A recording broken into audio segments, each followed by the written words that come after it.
Representative Miller has House File 3388. Representative Miller, welcome to the committee. I understand you got some testifiers. Thank you, Mr. Chair. I do, and I will be brief because I think my testifiers can tell the story better than I can. I'm sure they could. I do want to thank you for the time that you're giving us here. Thank you very much for that vote of confidence. And the only thing that I will say is this committee and this legislature has been very supportive of the safe harbor work that's being done in this state. As many of you know, and this is what I often tell people, I say the bad news is that Minnesota has a real problem with sex trafficking, particularly when it comes to youth. Now, the good news is that Minnesota has taken the lead in the nation on addressing this problem. So the reason why we're here today is folks, we're doing a good job in Minnesota. When we do a good job in Minnesota, that means that we take trafficked children off the streets, away from the pimps, and into a safe place. Those safe places are running out of space for that safe place. And so we are looking for financing to be able to address these needs from 3 outstanding organizations who address this on a daily basis. They're on the front lines with this. And with that, I'm going to hand over the testimony to each of these 3 organizations. Thank you, Mr. Chair. Thank you, Representative Miller, and thank you to the testifiers for coming to the committee today. Please come forward and introduce yourself and where you're from, and proceed in whatever order you would like. Thank you so much, Chair Dean and members of the committee. My name is Beth Holger-Ambrose. I work for an organization called The Link, which some of you might be familiar with. We were founded by 2 former Minnesota Vikings players, Jim Marshall and Oscar Reed. We're a youth-led organization that provides juvenile justice alternative programs, housing and programming for youth experiencing homelessness, and shelter, housing, and services for youth who have experienced sex trafficking in coordination with our state safe harbor law. We truly appreciate and thank all of you so much for your support of the safe harbor law and the funding that went into effect. I see many faces here. Representative Halverson, Pinto, Fisher, obviously Chair Dean, thank you so much for your support. Representative Miller, Rosen, and Franson, we really appreciate all of the support that you've given us throughout the years and this year on this bill. The reason that we're here today is, although it's been amazing and wonderful that the legislature's dedicated funding for the training and ongoing supportive services for Safe Harbor, the one thing that we do not have yet is an allocation from government to help with the capital, which means that even though we're to provide shelter and housing as providers, it's very difficult to raise 100% of the funding needed for emergency shelter or housing for trafficked youth privately. Many of the private foundations, and they definitely are supporting us, don't get me wrong, but they want you to raise 80% of the funding first, and they oftentimes do not want to fund the entire building. So what we're hoping to do today is to be able to really gain your support on providing capital funding or a portion of the capital funding needed for ourselves at the Link, as well as our partners, our very close partners, Lifehouse in Duluth and Heartland Girls Ranch in Benson. The 3 of us all provide critically needed shelter for sex and housing for sex trafficked youth. So far, what we've been able to do, thankfully, is work with our partners in our local communities to find temporary places to provide shelter for sex trafficked youth through leases or rental agreements or things like that. The Link is getting a lot of pressure, though, to basically our rental agreement is coming to an end here pretty soon, and so we're continuing to try to fundraise. The Link, like I said, we have worked really hard to fundraise, and we do have some support from the Carlson Family Foundation, as well as corporations such as Slumberland, individual donors.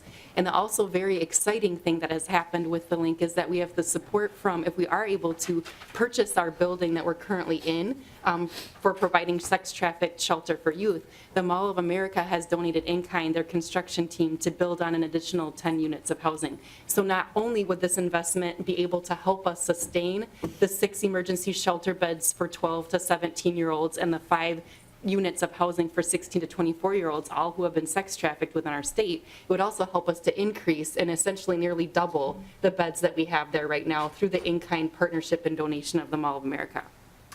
The other thing I'd like to do is just give you kind of an example of why this is so critically needed. I just want to give you a couple of stories of the youth who have been helped by our passageway shelter. One of them is a white young boy, 16 years old, from one of the southwest suburbs. He was recruited online, as many unfortunately young people are, was recruited online by a trafficker and a pimp from a different state, and was groomed and basically recruited into sex trafficking that way.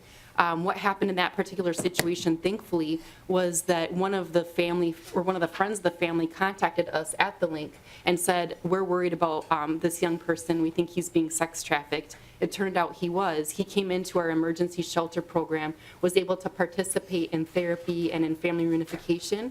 And also we were able to get information from him about his trafficker, who then we were able to work with law enforcement on. So not only were we able to help provide healing for that victim and family reunification, he was reunified with his father, but we also were able to help law enforcement get that trafficker convicted of trafficking of a minor across state lines. Another example is a young person who basically was born into a situation where both of her parents were addicted to different types of drugs. The mother was already involved in the life or in sex trafficking, and her father was trying to do the best he could to provide support for her, but was struggling with a lot of addiction issues.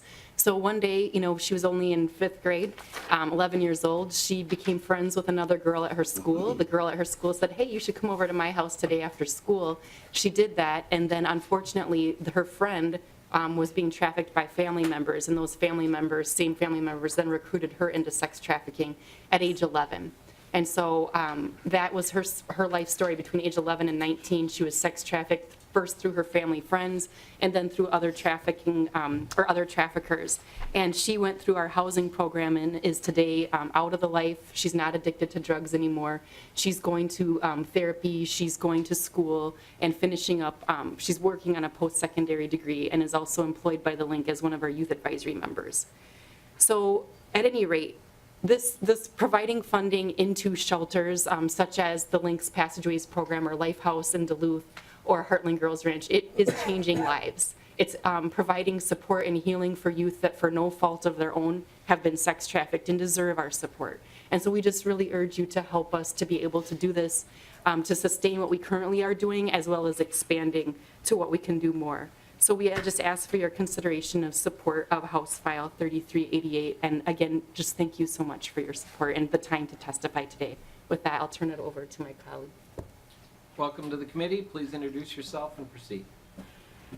Hello, my name is Keisha Stewart, and I am the Safe Harbor Division Director. Thank you to Mr. Chair and everyone, all the representatives here. I would just like to add the fact that having worked with this population of youth for the last 3.5 years, one of the greatest assets of our program is that we're able to provide services in one building on site. And this population of youth is highly mobile. When their trauma responses come to the surface, they leave. And so for us, it's been great to have mental health services on site, education on site, licensed alcohol and chemical dependency counselors on site, as well as survivor mentors. And so for us, staying in the building, we operate 2 different programs.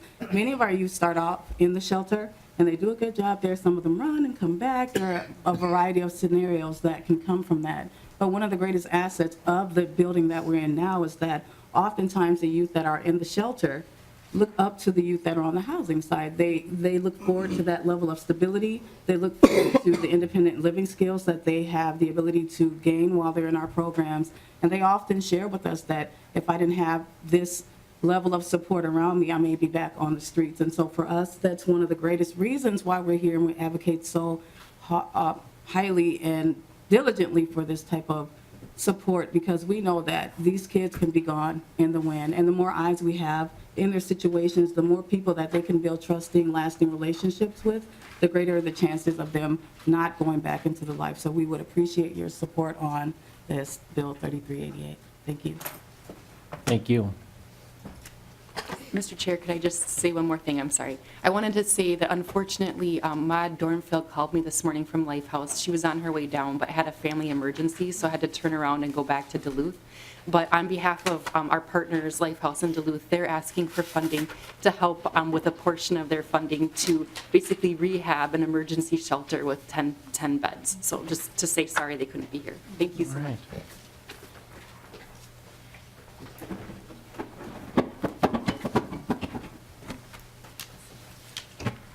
Welcome to the committee. Please introduce yourself and proceed. Hello, my name is Jeannie Thompson. I am the CEO of the Heartland Girls Ranch.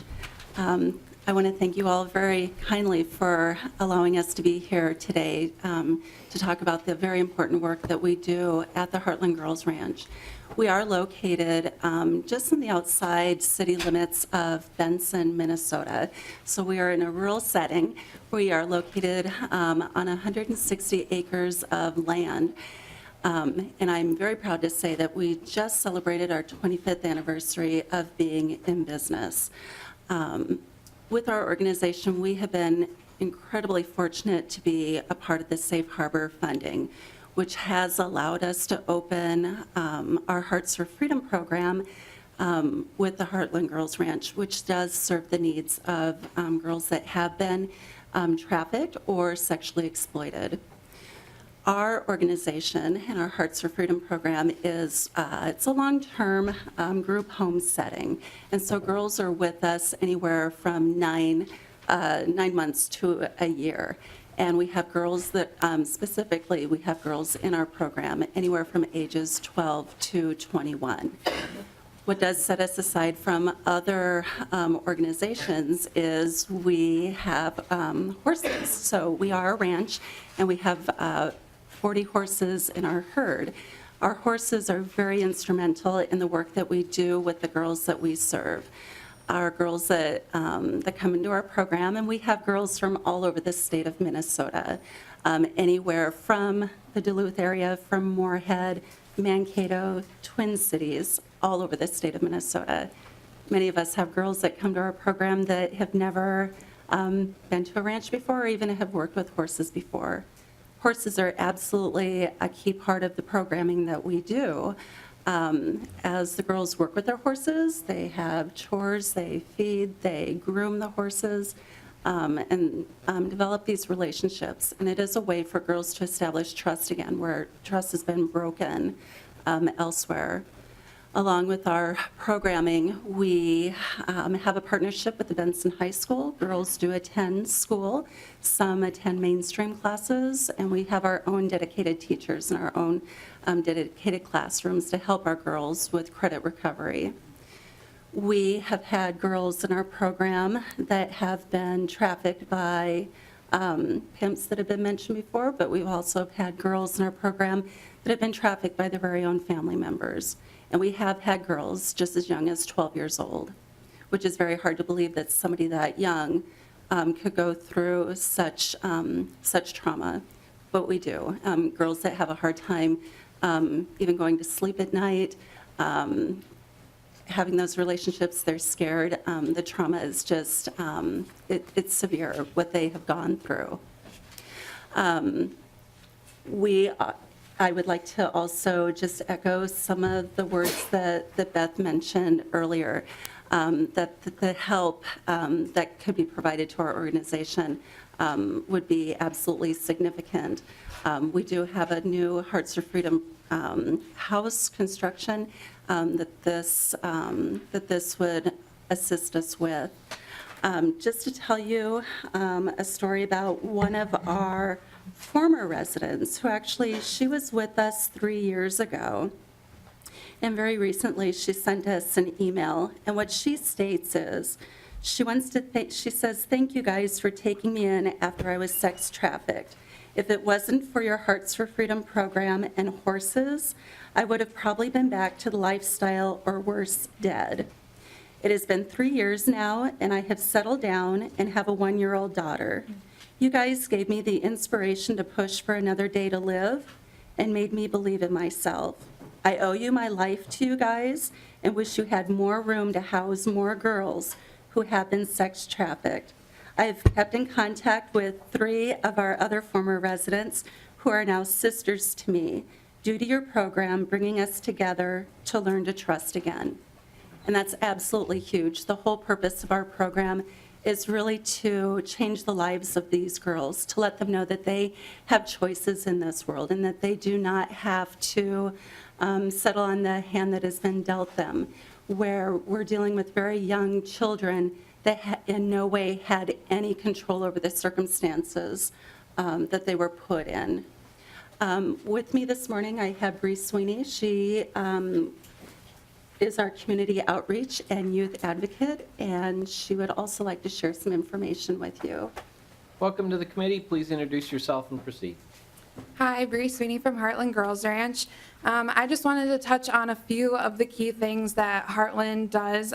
We very much really pride ourselves in having holistic care for the girls that we serve, making sure that we're meeting their tangible needs, such as a safe place to sleep, medical and dental, mental health, all of that stuff that they wouldn't have access to otherwise without being at our housing, but also the intangible needs that all traffic victims may share, that we provide for victims and survivors, such as the feeling of safety and security, having good adult healthy boundaries and relationships, seeing those interactions, as well as making sure that we're providing that education piece on what trafficking is and what grooming is and how easy it can be to get caught up in it, but also those protective factors, and making sure that we focus on strength and resilience.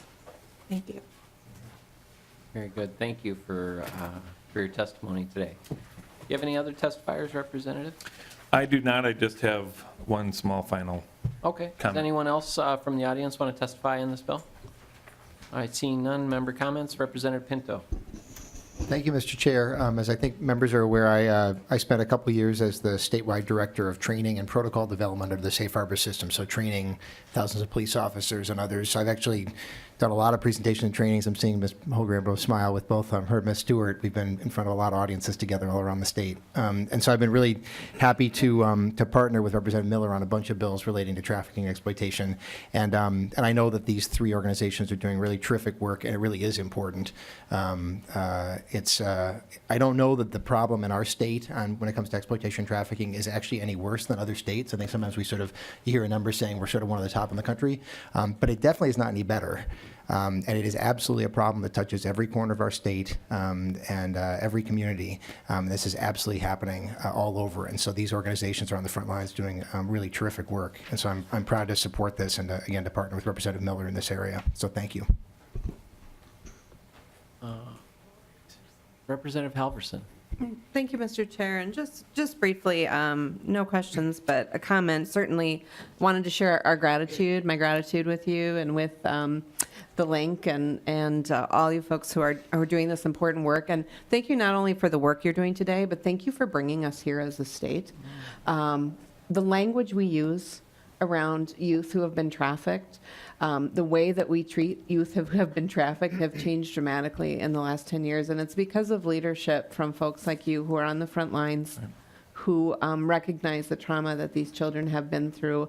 And you've helped really change the way we make public policy around this issue. And I'm really grateful, and I'm grateful to have been able to work with you all and see it up close, but I don't think that we can take it for granted how far we've come in a short period of time, making sure that we're providing the care that these folks need, and the care is unique, and we want to be sure we continue to grow the capacity to make sure that we're taking care of and protecting all of the girls that we can. So thank you.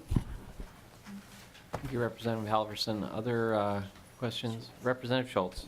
Thank you, Mr. Chair. And I just want to speak on behalf of Lifehouse. It's unfortunate that Ma Dornfeld's not here, but I've toured Lifehouse, and they provide vital services for our community. And I want to thank Representative Miller for bringing this bill forward and supporting it, and including the Duluth community. All right. Representative Miller, I know there's a fiscal note, there's $70,000 per year. That's is that, I believe, to administer all three, or is Mr. Chair, if I could deal with a little bit of business, that's what I wanted to talk about. Okay. I have the fiscal note in front of me, and I know that it's common practice that we presume MMB's fiscal notes. That's how we work, and that's how we should work around here, but I would like to find a way that perhaps we can discuss this in the appropriate form in the future, because I'm just going to read their assumptions. And it says the Department of Human Services has limited capacity to manage projects of a capital nature that involve designing construction, furniture, and equipment facilities. The 2017 bonding bill tasked the department with overseeing 6 new capital investment projects without providing any additional resources to manage that work. And Mr. Chair, I personally would beg to differ with how much work this is actually going to take, but even if we come to agreement that there is work that needs to be done in this area, to place all 6 projects on the backs of these 3 projects just seems a little bit inappropriate. And I fear that something like a $70,000 fiscal note can get in between us and doing good work. So I don't know where the forum is for doing that, but I'd like to address that somewhere in the future as to where those costs really are. All right, thank you, Representative Miller, and I know the department's here, and we're probably, we can discuss that with them probably in between now and Representative Erdahl's committee, just so that you have that information as he puts the bill together. That will be important also for ongoing and operating.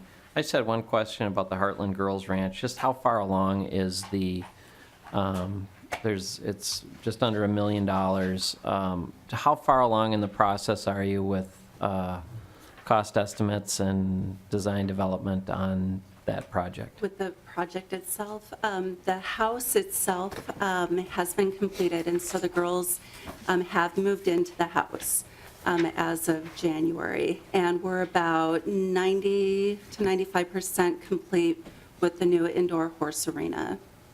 So that's pretty close to being complete. And that the construction costs would be involved with completing those projects? Is that what that is?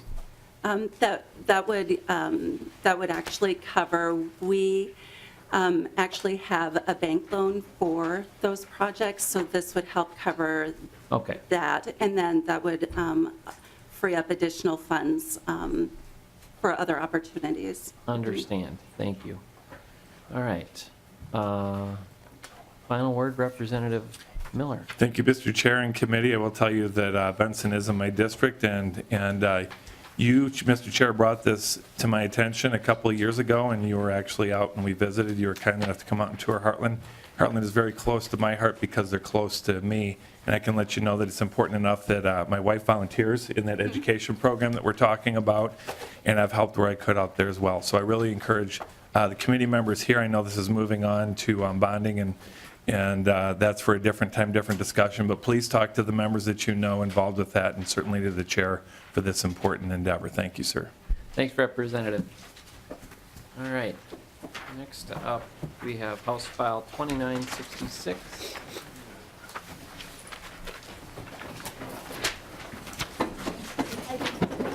And Representative Halverson will be here to present House File 2966. Representative Halverson, to your bill. Thank you, Mr. Chair and members of the committee. I am here on behalf of Representative Thiessen, who could not be here, to introduce an excellent bill with regard to appropriating funds for a grant for the Family Tree Clinic. It's a local clinic that serves unique populations. It's located in St. Paul, and they have been such a draw for the people that they serve that they are outgrowing their space, and we want to be sure that they can continue to provide the care that people are seeking in the St. Paul community and surrounding communities. So with that, I would love to turn it over and let you hear from the Family Tree Clinic. Welcome to the committee. Please introduce yourself and proceed. Thank you so much, Mr. Chair and representatives. My name is Alissa Light, and I'm the Executive Director of Family Tree Clinic. And thank you, Representative Robertson. Just a little bit of background. Family Tree is a community clinic, and we were founded in 1971. We're dedicated to providing excellent health care and support services to people who face barriers and experience severe health disparities. We serve 22,000 people a year through our programs, and they include medical and educational programs that really address the whole social determinants of health impacting health disparities. We have a unique set of services that include the state's only deaf, blind, and hard of hearing health education program, educational services in juvenile detention centers and women's prisons, and then medical services that focus on family planning and basic primary care. 70% of our patients are low-income women, and the majority have a history of homelessness, sexual assault, sex trafficking, and/or intimate partner violence. Over the past several years, as